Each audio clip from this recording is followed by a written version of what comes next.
Si Ferdinand Magellan ay isang Portugis na naglilingkod sa hari ng Espanya at pinuno sa maambisyong ekspedisyon. Ito ay ang paghanap ng bagong ruta patungong Moluccas Island na kilala rin bilang Spice Island. Ang Moluccas Island ay isang pangkat ng mga pulo sa Indonesia. Katulad ni Columbus, naniniwala si Magellan na bilog ang mundo at makararating siya sa silangang bahagi ng daigdig pagdaan sa kanlurang bahagi nito.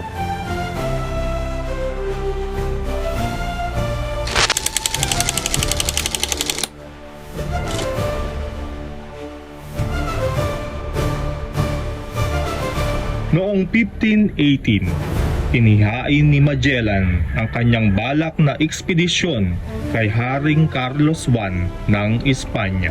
Mapagpalang araw, Haring Carlos, naparito ako upang hingin ang iyong basbas sa aking paglalakbay.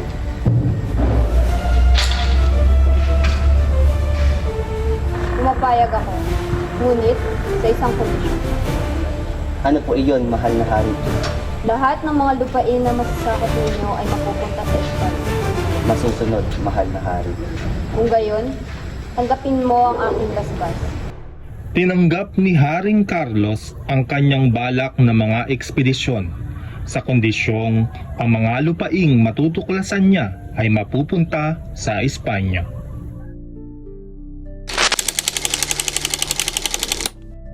Nagsimula ang ekspedisyon ni Magellan noong September 20, 1519. Binigyan siya ng 5 barko na may pangalang Trinidad, Concepcion, San Antonio, Santiago at Victoria. Kasama niya ang kinatayang mahigit 200 tauhan, kabilang si Antonio Pigafetta na isang manlalakbay at scholar na nagtala ng mahalagang detalye sa naging paglalayag. Kabilang sa mga isinakay sa mga barko bago ang paglalayag ay ang supply ng pagkain, mga kagamitang pandigma at mga bagay na maaaring ipagpalit sa pakikipagkalakalan. Tinawid ng ekspedisyon ni Magellan ang Atlantic Ocean patungo sa dulong timog ng South America. Noong Oktubre 21, 1520, natuklasan niya ang anyong tubig na nag-uugnay sa Atlantic Ocean at Pacific Ocean. Tinawag itong Strait of Magellan bilang parangal sa kanya. Mula sa kauna-unahang pagkakataon, tinawid ng isang ekspedisyon mula sa Europa ang pinakamalaking karagatan sa daigdig, ang Pacific Ocean. Tumuloy ang paglalayag sa daigdig ng 3 buwan at 20 araw na walang sariwang pagkain. Maraming tauhan ni Magellan ang nagkasakit at nasawi. Pinuno, lubos na po ang ating mga sariwang pagkain at marami na rin po sa ating mga kasama ang nagkakasakit.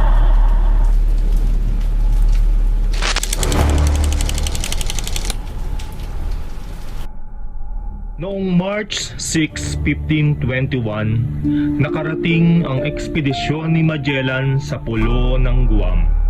Sa pagkakataong ito, muling nakatikim ng sariwang pagkain at inumin ang kanyang mga tauhan.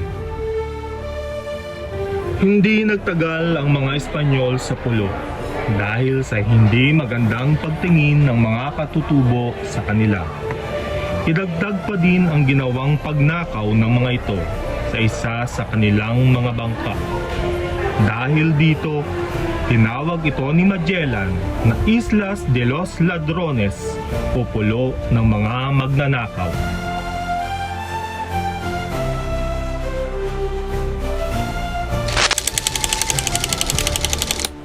Nagpatuloy ang ekspedisyon ni Magellan patungong kanluran ng Pacific Ocean hanggang sa matanaw nila ang isa sa mga pulo ng Pilipinas. Nakarating sa Pilipinas ang ekspedisyon ni Magellan noong March 16, 1521. Pinangalanan niya itong Archipelago de San Lazaro dahil kapistahan ng naturang santo ang araw na iyon.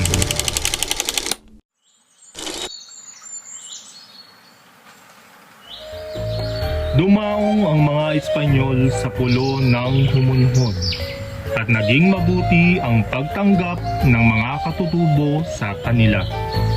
Pinatunayan ito sa pamamagitan ng pagbibigay ng mga pagkain. Bilang sukli, nagbigay si Magellan ng gantimpala tulad ng salamin, maliit na batingaw at tela.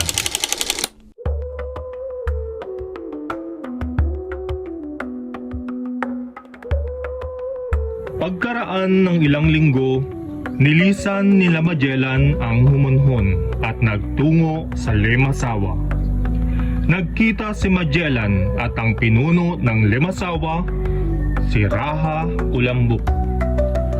Naging mabuti din ang pagtanggap ni Raha Kulambuk sa mga Espanyol. Sa katunayan, nagbigay sila ng isang basket na luya at gold bar. Ngunit tinanggihan ito ni Magellan. Nakipagsanduguan si Magellan kay Raha Kulambuk, tanda ng pagkakaibigan ng dalawang pinuno.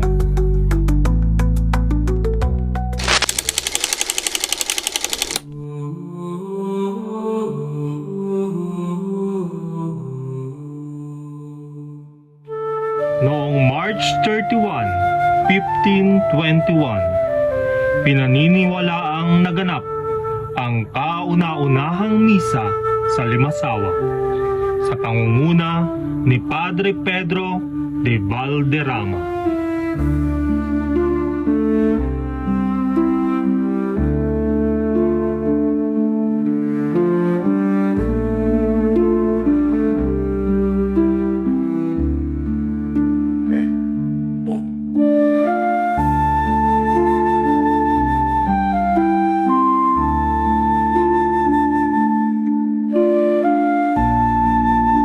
Kaibigan, may alam akong isang pulo na maraming magagandang likasyaman, ang Cebu. Sa mungkahe ni Raha Kulambuk, nilisan nila ang pulo at nagtungo sa Cebu.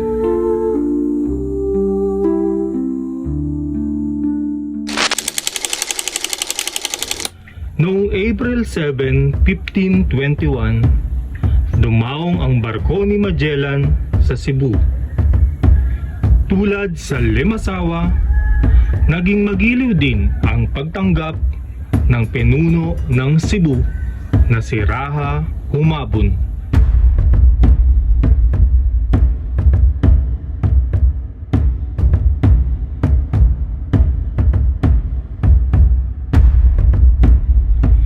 Isinagawa din nila ang sanduguan at ang kauna-unahang pagbibinyag sa mga katutubo.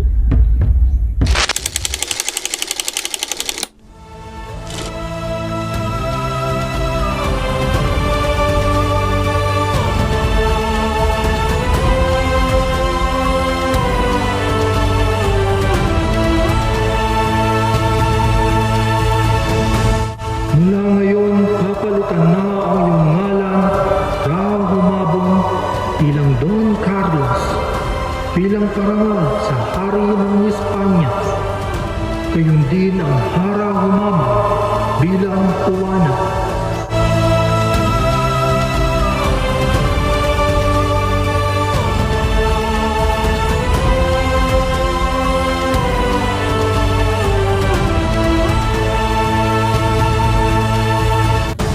Pinalitan ang pangalan ni Raha Humabon sa Don Carlos bilang parangal sa hari ng Espanya. Bininyagan din ang asawa ni Raha Humabon bilang Juana, ganon din ang mga anak at katribo nito.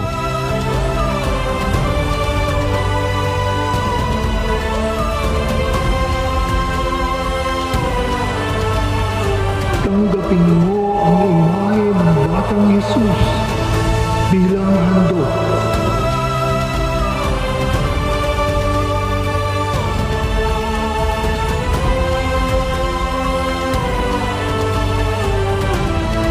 At ang krus bilang tanda ng pagiging Kristiyano. Bilang tanda ng pagiging Kristiyano, inihandog ni Magellan ang imahe ng Batang Jesus, imaheng pinaniniwalaang natagpuan ni Legazpi noong 1565, at krus na inihandog ni Antonio Pigafetta kay Hara Humamay na ngayon ay si Juan. Naging palakaibigan ang pinunong katutubo na nakilala ni Magellan, maliban sa pinuno ng Mactan na si Lapu-Lapu.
Espanyol sa pulo ng Mactan.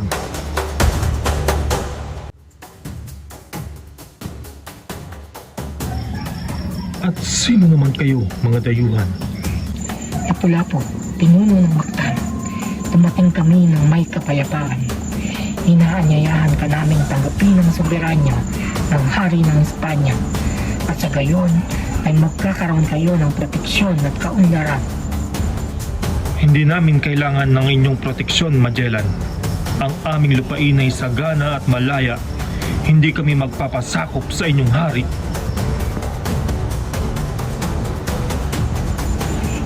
Pinuno, huwag kang maniwala sa kanila. Ang mga Espanyol ay mga manlulupig. Magdadala sila ng sakit, gutom at pagkawasak sa ating bayan. Ipaglaban natin ang ating kalayaan. Sinabi ko na, Magellan, hindi kami magpapasakop. Umalis na kayo sa aming lupain bago pa maging huli ang lahat. Pagsisisihan mo ito, Lapu-Lapu. Hindi niyo matatalo ang kapangyarihan ng Espanya.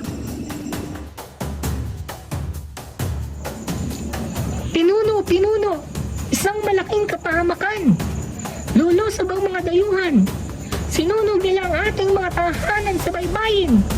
Marami ang nasugatan. Ang mga usok ay umaabot na sa gitna ng kagubatan.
Mapagpalang araw, Haring Carlos. Naparito ako. Mapagpalang araw, Haring Carlos. Naparito. Kung gayon, tama ba gang? Tumuloy sa paglalayag sa dagat. Nakalikot na kayo lang. Ang buwan at 20 araw na walang sariwang pagkain. Maraming Mag-asawa kayo? Yon! lakad. Lakad! Dandahan! Ano? Tingin-tingin, tingin-tingin. Lakad!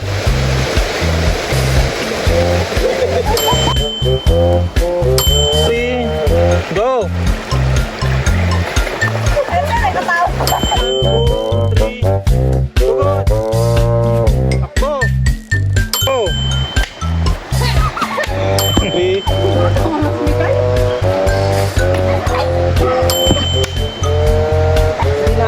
3, go!